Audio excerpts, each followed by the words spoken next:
Hello, it's 8 a.m. here in Hong Kong, 5 p.m. in Santa Maria, California, where the pop superstar Michael Jackson has been found not guilty on all counts by the jury in his trial. Now, Jackson faced their judgment on 10 felony counts, including 4 counts of committing a lewd act on a child under age 14.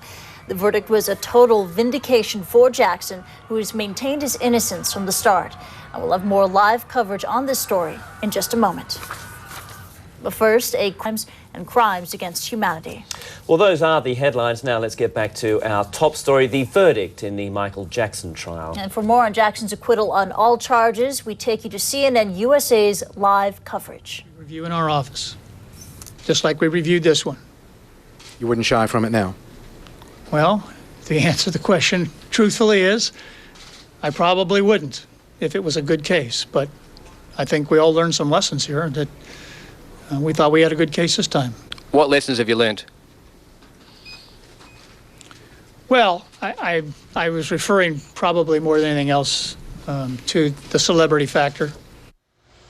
In the end, was the jury swayed by the celebrity factor? They met with reporters as a group and answered that question point blank.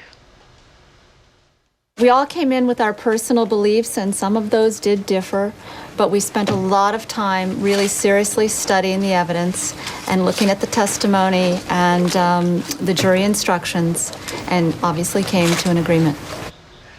Tonight, we're going to try to answer these questions. Why did Michael Jackson walk free?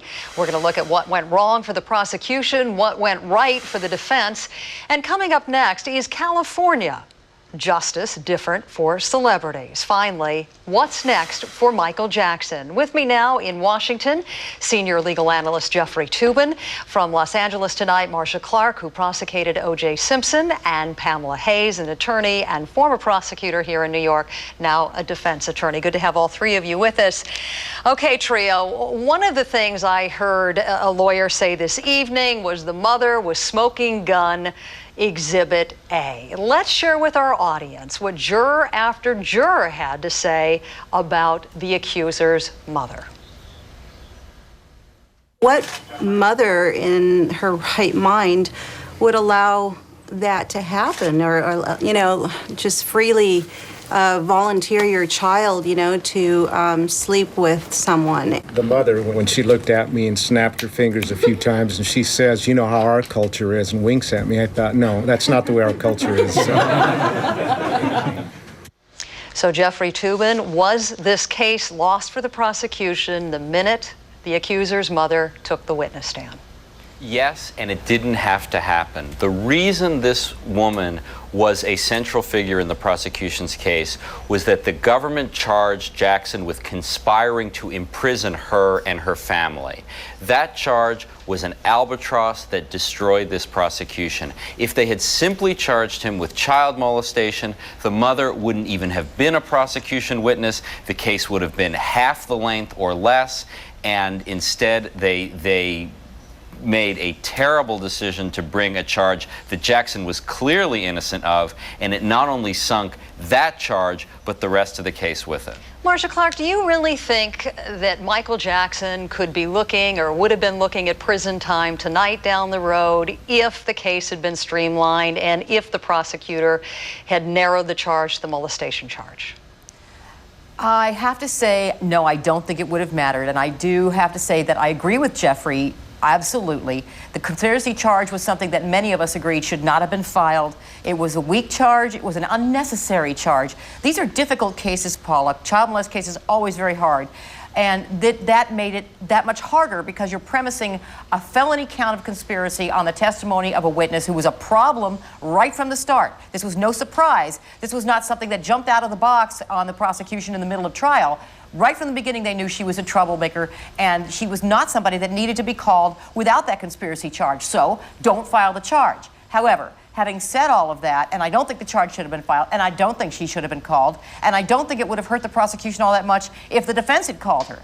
Having said all of that, I still think Michael Jackson would have walked on this case. I don't think it would have made any difference, because I think celebrity trumps everything. everything.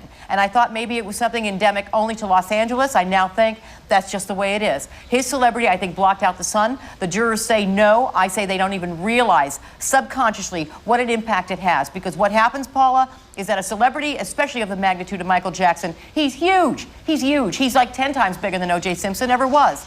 Someone like that walks in and the jury feels like this heavy weight, this burden about convicting somebody this gigantic, and the burden of proof goes up to an impossible standard. Beyond a reasonable doubt becomes beyond all possible doubt. They're not even aware of it, I think, a lot of times. Some are not.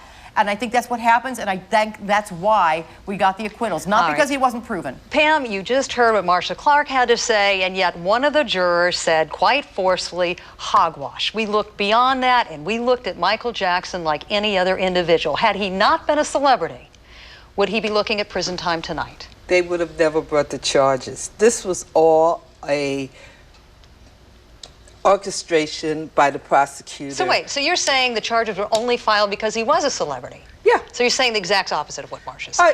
Absolutely. The problem in this case was the mother and the complaining witness. They were both self-admitted liars. Once you have a witness that says, I'll lie under oath for money, it's all over. There isn't a jury in the world who's going to, help them to get on with their scheme to defraud Michael Jackson.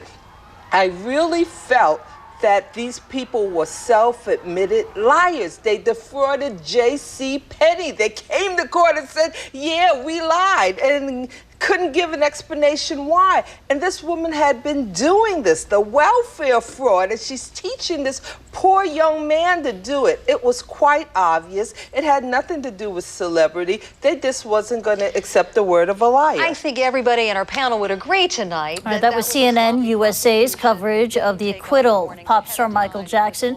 Back to CNN International and back to some other news stories. The U.S. president has promised to speed